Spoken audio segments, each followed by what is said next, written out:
Good evening and welcome to the Drive at 5 on IntellectualRadio.com/iHeart radio station. I'm your host, Roman. We have a great show planned for you today, but first the forecast from our IntellectualRadio.com weather center. Mostly cloudy and cooler, high 45 degrees. Tonight, mostly cloudy, low 40 degrees. Tomorrow, chilly with periods of clouds and sunshine, high 47 degrees. Tomorrow night, patchy clouds and chilly, low 33 degrees. Wednesday, plenty of sun, but chilly, high 46 degrees. On Thursday, partly sunny, high 42 degrees. And look at this, folks. On Friday, if I'm lying, I'm dying. Friday, mostly cloudy and flurries throughout the day. Cold, oh, look at you. High 38 degrees.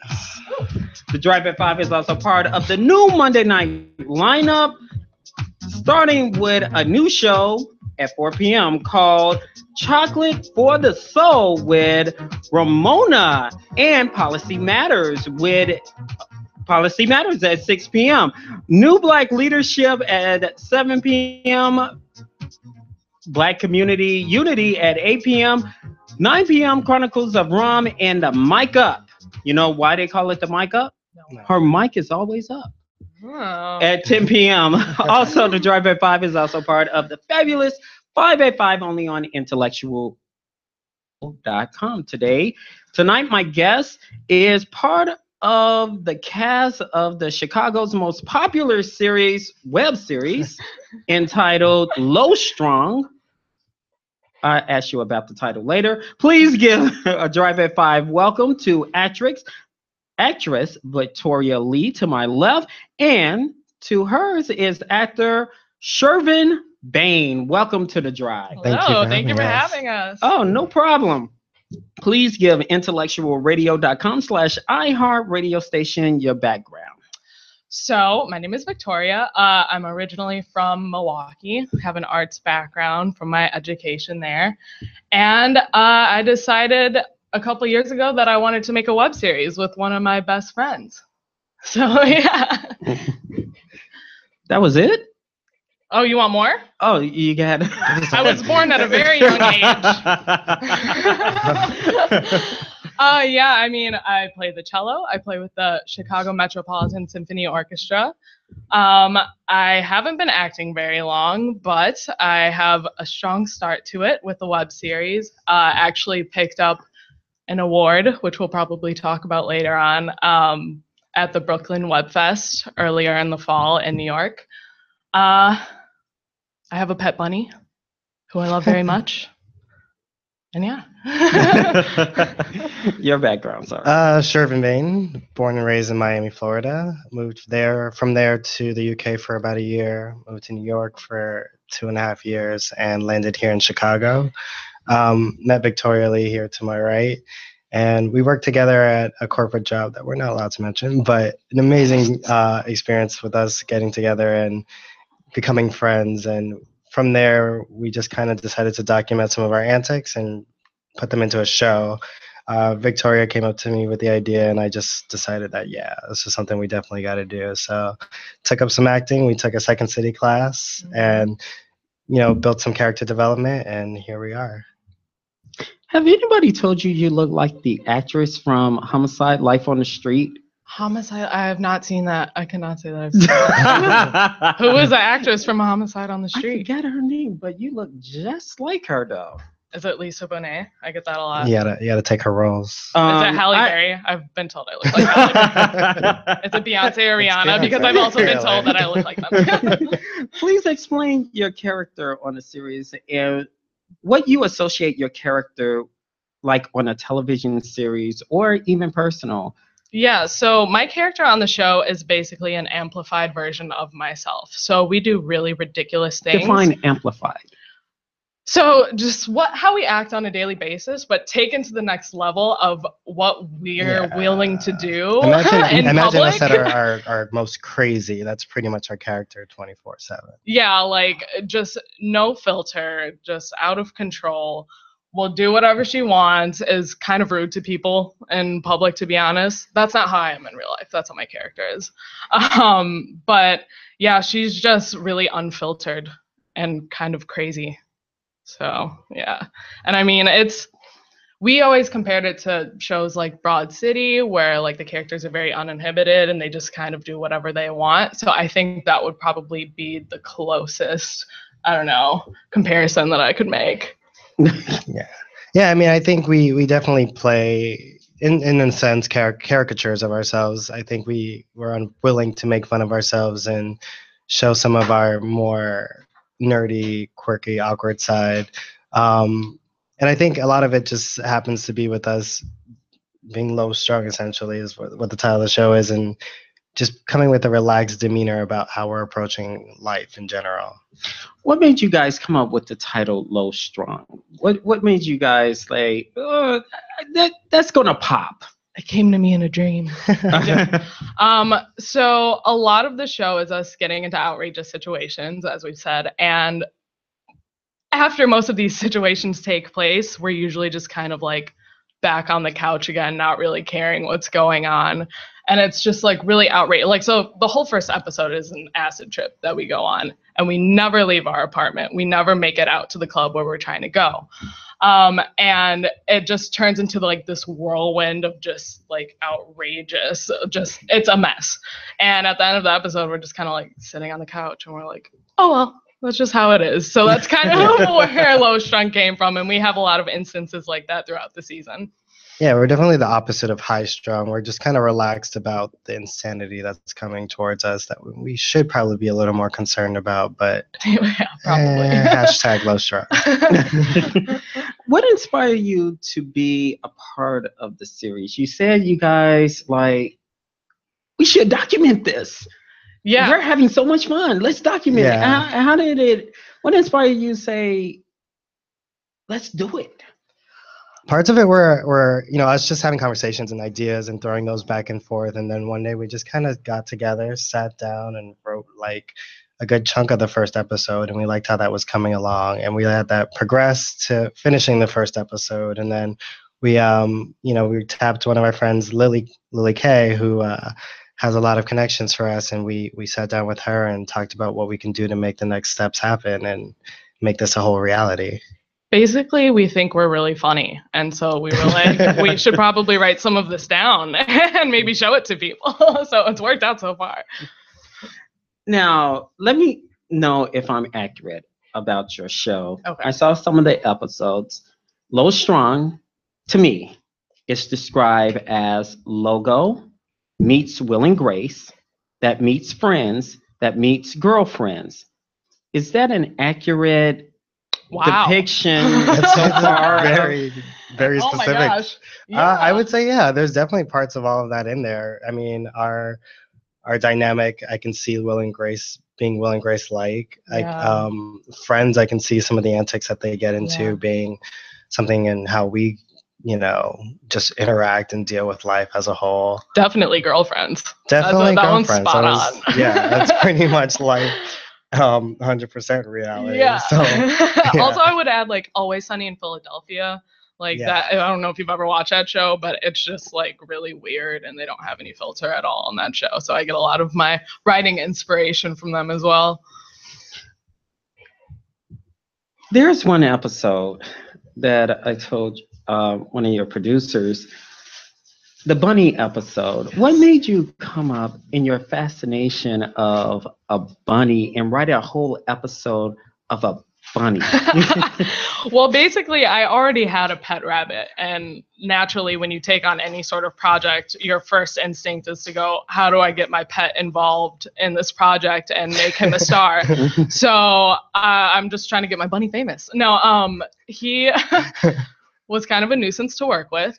How? In what way? Oh, because they have like an attention span of like 3 seconds, and then they're like off running. Trying to At keep them the still. end, the bunny is like still. Oh yeah, it took us so long to get that shot. Oh my god. Yeah, Quite a few takes. Yeah, and it was just, it was a really grueling process, but I love him and I wanted to write an episode about him. So the first 2 episodes are kind of like more about Shervin. The first episode is his birthday. The second episode, he's trying to like talk to this guy that he sees at the gym.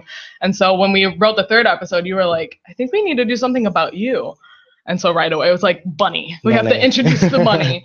And now he has a voice. He is going to go through some character growth over the next few episodes, and he's going to become kind of like a narcissistic, negative, smart, condescending character. But you treat your Bunny like your boyfriend. A little bit. We have a little bit of a thing going on in that episode particularly. It's more so about Victoria just not willing to have any separation from this new Bunny and this newfound love. So she brings him to work, and that's where a lot of that craziness comes from. So it's more of an obsessive compulsiveness. Yeah, we have like the candlelight dinner and all that stuff, and we celebrate all the holidays in one day. We go trick-or-treating, and it's like August. So why do you think people can identify with the series?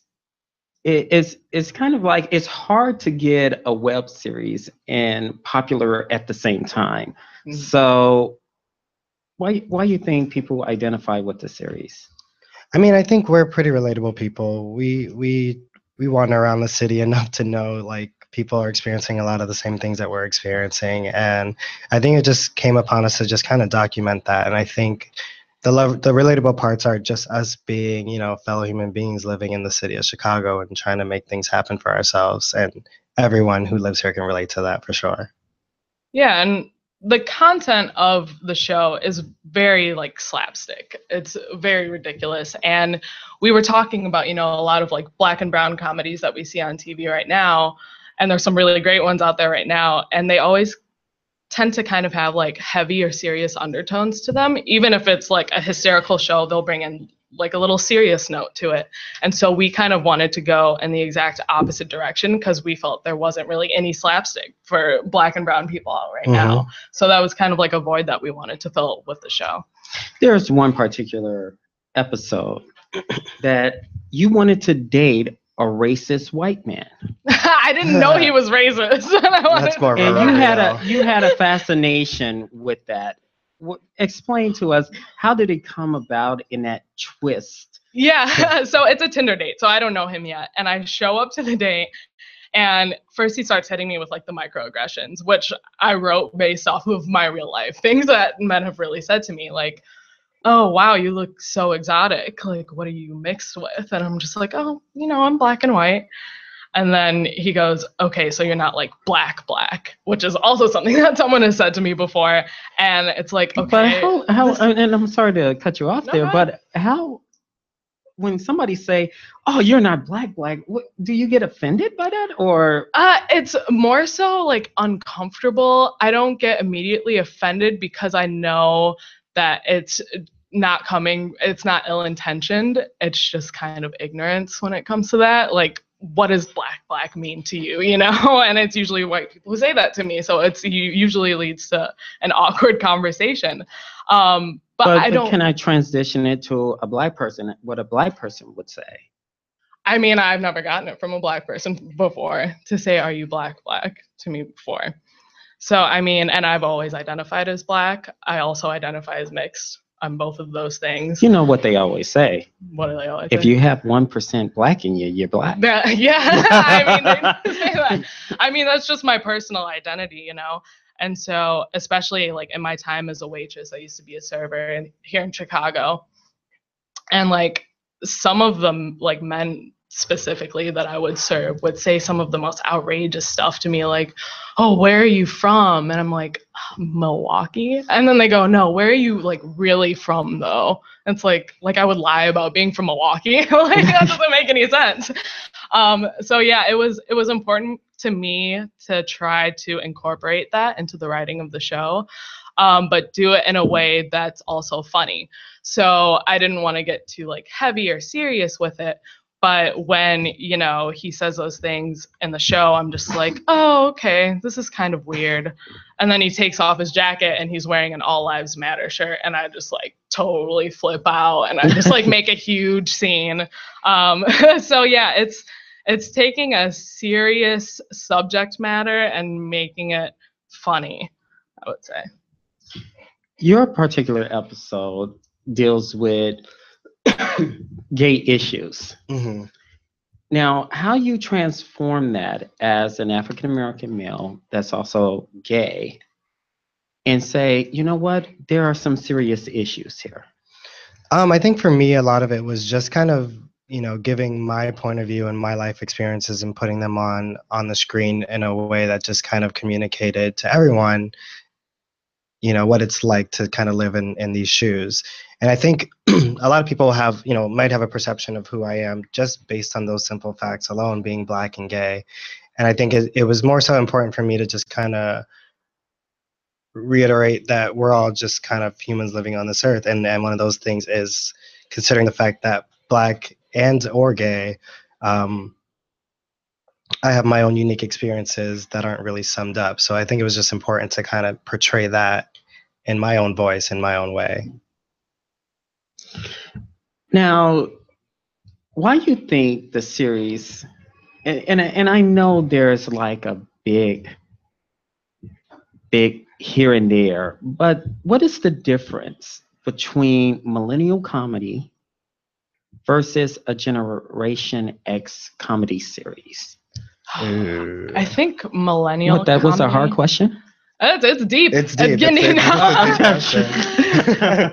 No, I mean, the thing with millennial comedy is that we have so many more platforms to share our comedy on. So like we have this whole like digital space, and people are putting series up every which way, like on Facebook and Insta. Like some people are making Instagram series now, and there's Vimeo and YouTube. And so there's all of these platforms that allow millennials to create a really diverse range of content versus, Gen X, which, I mean, it's not from that far ago, right? Yeah. They're right behind them. But I mean, I think we're a little more uninhibited with our comedy as millennials. And I think another thing with it is time frames. I think sadly millennials have a shorter attention span, so a lot of our jokes seem to be quick and quippy, and we need to give the information that we want to give and say what we want to say in a very short, quick window without it being like, a 30-minute segment as it used to be. Yeah.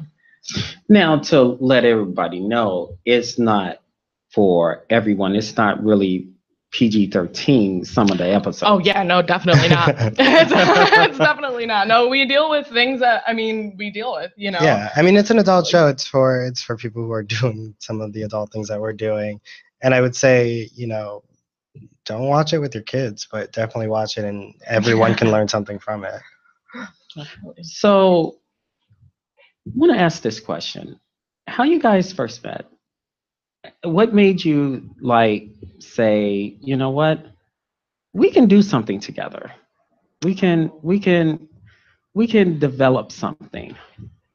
Oh man. We spent so much time together. I think a lot of it was I think part of it might have been just us, seeing how much time we spent together, cracking up about various things that we've experienced that we're not necessarily sure everyone's gone through all the time, and finding a way to say that to everyone, like say, hey, you guys know that this is a thing, and see how they react to it. Yeah, I feel like we kind of have like a funny back and forth going on, and we did before the idea for the show came about, but like even at the office where we work, we would kind of like joke around a lot, and I don't know, we think we're pretty witty and funny, and so again, that's why we were like, we should write some of this down. So now, where do you see the series in about a year from now? Probably on HBO with like 3 Emmys. Yeah. Definitely not. Season 2, definitely. In the digital space, at least. It would be great to get picked up by a major network if that's or on the Netflix, cards. right? Or Netflix, yeah, definitely Netflix. So yeah, we're gonna keep creating content and hope that something comes our way. What is the biggest episode because you got huge hits? Definitely. Episode 4, yeah. Episode 4, it was the Halloween episode. Describe that to us. So one of the biggest parts about just the entire filming process with Low Strung is that we got to film with Lucy Stool, who is a fixture of the Chicago drag community. And it's like our first real guest appearance that we had on the show. So we did this whole Halloween episode where Shervin and I get cursed. We don't know how, but I find out I'm cursed because I end up going on that date with the guy in the All Lives Matter shirt. And that's how I find out I'm like, something's not right. Also, Tommy Loren is haunting me in my bedroom, and it's horrible. And Shervin's giving a presentation at work, and an inappropriate picture pops up. And not safe for work picture pops up during my presentation. Yeah, and so we're like, I think something wrong is going on. Like, what's going on? And so we're like, maybe we should go see that psychic. And we go to the psychic, and it's Lucy Stool, and she ends up telling us that we're cursed, and it spirals from there. Yeah, and it was definitely it was definitely hands down our biggest episode to date. The cinematography, thanks to Doug Shee, our cameraman, and Addison Wright, one of our directors, is just amazing and outstanding. The colors, the lighting, it's very detailed. A lot of the scenes, the way we shot was a lot of experimenting that we didn't do in the previous episodes, and we got to actually put that into action, and it came out really, really well. It seems like you guys are like a big family, so to speak. So the holidays are coming up. Who's going over whom's house? Are you coming over for Thanksgiving? Am I coming over for Thanksgiving? I'm hosting Thanksgiving this year for the first time. So. One of our other directors is hosting Thanksgiving. I'm probably going to stay up north. But describe some casts are like, okay, I give you one that's recent in the news. Fast Furious, Tyrese, and the Rock. They're clashing because the Rock his character is venturing off to other movies, so they're holding the Fast Furious series to make this movie, and Tyrese, he's not feeling that. Yeah, he's mad. So now the lovable cast of Fast and Furious is all in disarray. How do you guys keep that family-friendly atmosphere together? I don't know if we had enough time for the drama to spill out as of yet. I mean, we're all at different levels in our career right now. So like Lily Kay, who we mentioned before, has been doing a lot of the directing on the show, and she already has a pretty established music career here in Chicago. And she's worked with a ton of artists, and she has a pretty big following. So she's kind of like been leading the way as far as like growing followers and getting connections and stuff like that. But I mean, if I get famous next week, I'll always remember Shervin. Why it's you and not Shervin? I mean, she has to shoot for herself. It could be me. I don't think we have that as a worry right now. I think we have such a great dynamic, and again, everything that we're doing now is amazing. But our relationship started up as a friendship, and I think issues with like Tyrese and The Rock was they came on set together.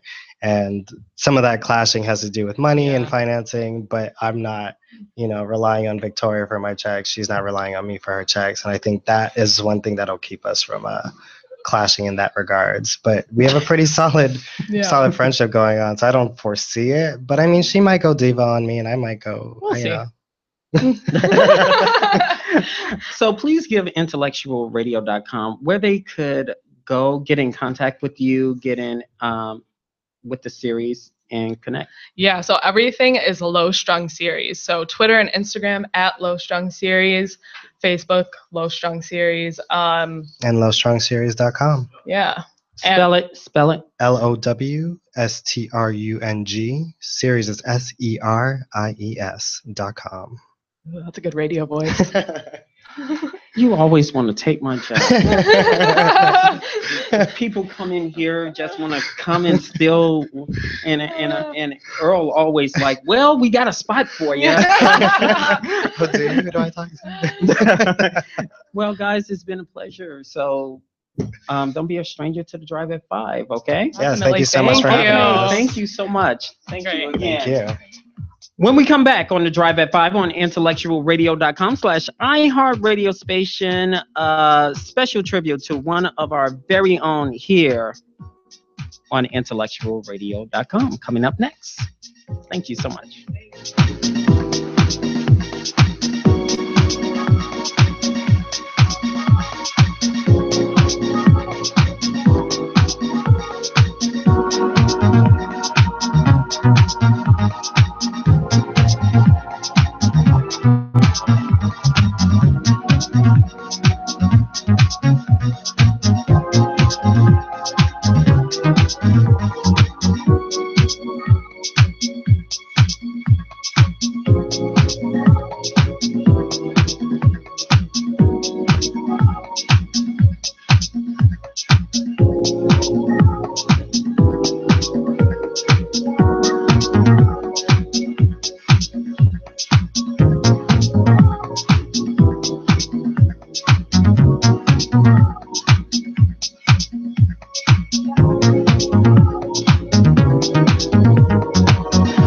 We're back on the Drive at 5 on IntellectualRadio.com/iHeart radio station. We have a special tribute to one of our very own, Nikki Martinez, to tell us a moving story about her life, her legacy.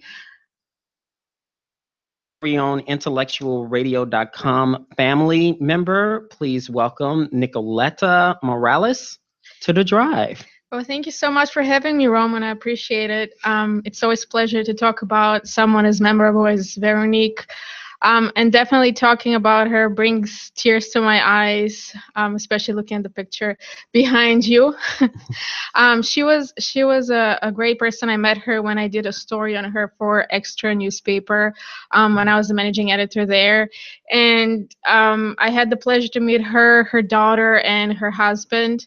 And the story moved me in a way like no other story I had ever written before, because she was very genuine, very charismatic, and very positive despite the cancer that she was battling. And as a cancer victim, to me, that was very surprising, because usually you see the cancer victims are very down or depressed, or it's hard for them to live. But for Veronique, I believe from the story that she told me, cancer was a way for her to rediscover herself and do the things that she always wanted to do, but she couldn't before. So she turned cancer into humor. And for me to hear that was a little bit astonishing. And I saw the character that she was, and how positive she was with everything she was doing, including an illness like that she was battling. So when I did the story with her and her husband, the next day I had to interview Fluffy, or Gabriel Iglesias, and Fluffy happened to be one of her heroes.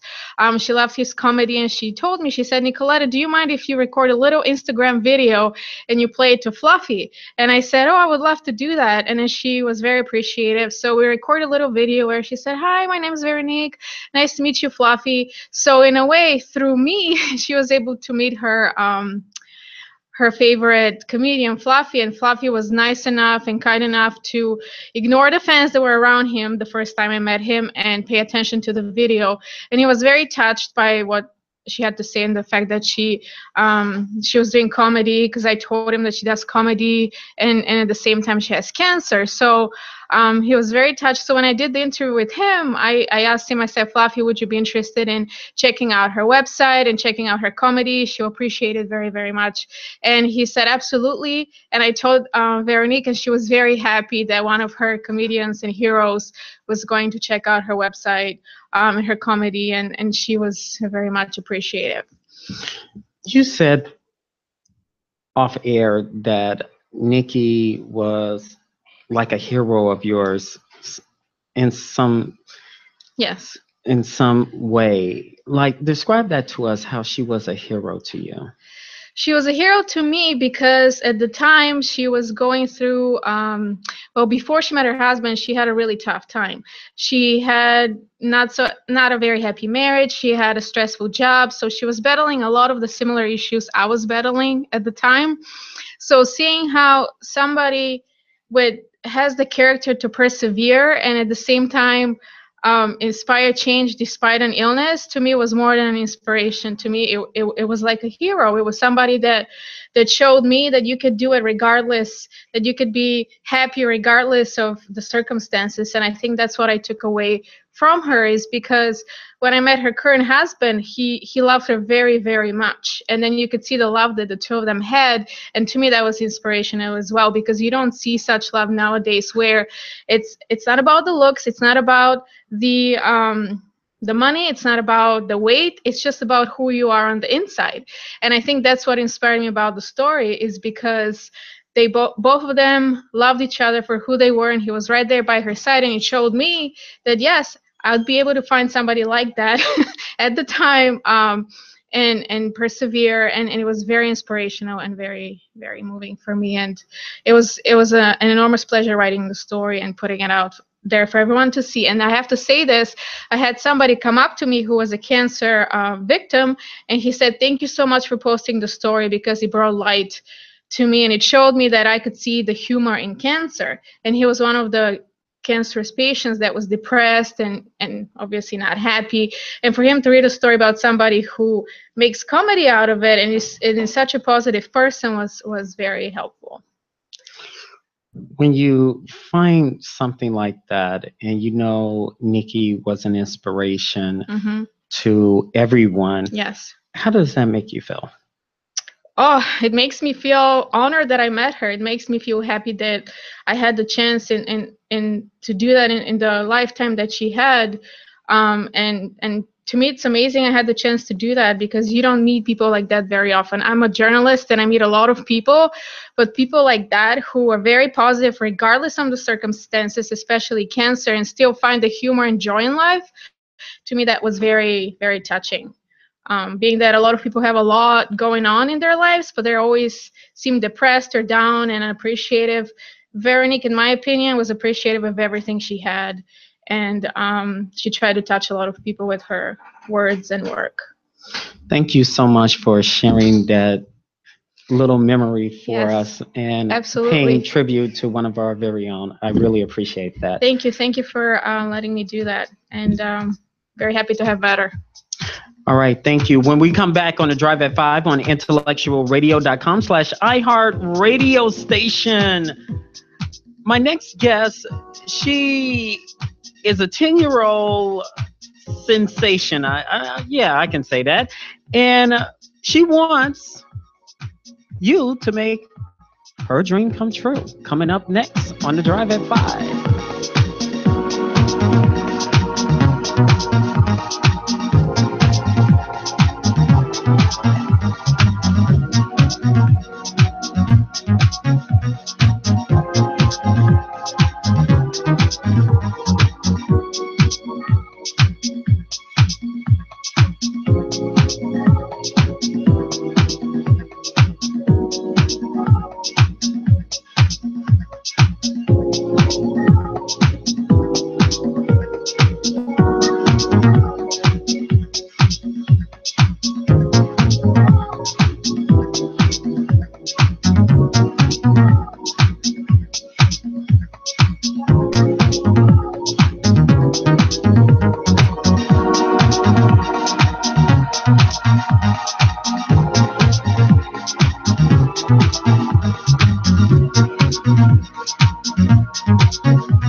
And we're back on the Drive at 5 on intellectualradio.com/iHeart radio station. My next guest is a 10-year-old sensation that will melt your heart away from going for her dreams. Please give a Drive at 5 welcome to Alicia. Yes. Dream. Is it Dream or Yeah. Duda? Okay, Duda, welcome to the Drive. Thank you. Please explain to us the campaign regarding women of color pursuing their dream of being a ballerina. So, Alicia's Dream is a GoFundMe campaign to help young girls of color pursue their dream of becoming a professional ballet dancer. And one day I mistakenly learned the tuition price for dance, and I told my mom I wanted to help other kids of color pursue their dream of becoming a professional ballet dancer. You said mistakenly find out the cost of it. What was that mistake there? I just somehow I learned one day of the price because I heard my mom talking about it, and Was she livid or is she giving you cues back there? Say, don't you dare. well, I just found out one day. I guess we were coming back from dance, and she was talking to this other parent, and I just found out the price, and I told my mom that day. I was like, I want to help other girls, and my mom was like, okay, we can try. It was that easy and simple? Well, yeah, if it took me and my mom a few things and tries to try to get it, like for like our website, we had to get that set up and everything, and we tried to get donors too by like my Instagram and everything to see if like we could get people in. Now, being a ballerina has always been a dream of yours for a long time. Please explain to us why it's become that fascination and dream of yours. Well, ever since I was the age of 3, I always watched like the show Fame or whatever, and I would just like whenever I heard music, I would just start dancing. And I remember like when I was younger, at the end of a movie at the movie theater, I would go like where there's like a floor, and I would just start dancing into the music until my parents were like, "Okay, it's time to go." So ever since then, you just say, this is what I want to do? Yes. Now, currently, women of color that are ballet dancers are averaging at a very low number, which you have mentioned. How you think you are going to change that number if you are a ballerina? I'm gonna try to change that number by just getting a lot of donations and giving out like scholarships to kids. We're gonna try to raise money as much as possible. Our goal is $25,000 to try to get scholarships for them. And yeah, we're probably gonna we we don't know all the details yet, but we're gonna try to give it to the kids who really need it. Because I always thought it was sad watching kids who have to stop dance or because their parents say they don't have enough money and they can't continue pursuing their dream as a dancer. It stated that there are no financially feasible ballet programs, period, that's out there. Have you guys tried park districts or even school after school programs? They're not recognizing this is a problem? No, No? no. No. And why you think there's like an attempt to like go to a park district and Um, I'm not sure because like I know sometimes like back in like ballet history or whatever, they wanted a lot of Caucasian dancers and they wanted them to all look the same. They have to have the same slimness. They have to look all like alike and they have to have like black hair. But some ballet schools are still like that, and it's just really hard for us to get into the programs or whatever. now at times do you wish your school has like recitals and stuff? Well, we do. Like this year, I'm in the Nutcracker. I have 2 roles this year, a soldier and a Nutcracker this year, and I'm really excited for that. You are? So what you do to prepare for something like the Nutcracker or Well, something like a recital or something like that? well, we usually prepare by. Well, my mom, she helps me a lot by preparing. Um, but like to get prepared for that, I'll usually stretch a little bit, and then you have to get your makeup and your hair ready, and then you'll go to wherever like you're performing at, and then they'll help you put on your costume, and you kind of get a little bit nervous and like fidgety because you're like, there's all these people watching, but you get all excited too, so that kind of takes it away. Oh, cool. So whenever you hit that stage, so to speak, do you get like real excited, real like that drive to like, I'll show them type of thing? Yeah, I get like nervous, excited. Like I don't get like too nervous, but I get like really excited. So I get like a little bit fidgety while I'm backstage and everything. And like I can't wipe my smile off my face. It's like stuck on my face. And like just I love watching people smile like when they're watching someone perform. It's just I don't know, one of my dreams too to like just watch people smile. Now, $25,000 is your goal. Yes. Now, every year, you guys going to raise that up the ante to get more scholarships out there? We're gonna try to do that. Yes. Now, besides being ballet, because I know that's your goal there. What other hobbies you have? Acting, singing, fashion designing, and more. And more. So you're multi-talented, huh? Yes. Yes. So how do you balance ballet, your hobbies, and school at the same time? I heard you're a straight A student. Is that true? Yes. So how you balance that? I mean, do you have like a scheduled time? Well, I try to make a schedule, but sometimes it always doesn't go according to plan. Like, let's say when I come home from school, I'll keep my backpack in the car, and then I'll study my words, and I'll do all my homework in the car, and then dance, and then we'll eat dinner afterwards while I'm in the car and try to study some more and try to give myself free time at the same time. And then comes the next day and do the same thing. So how do you rest? Oh, well, You know, Earl gets crabby even after the show, so he's like, I'm tired. so we drive home, and then I guess I go to sleep, and then comes the next day, wake up in the morning and everything. And on my weekdays, I try all of that stuff while doing other things like playing with my little sister and stuff like that. I try to do all that stuff at once. You describe like discipline in being a ballerina.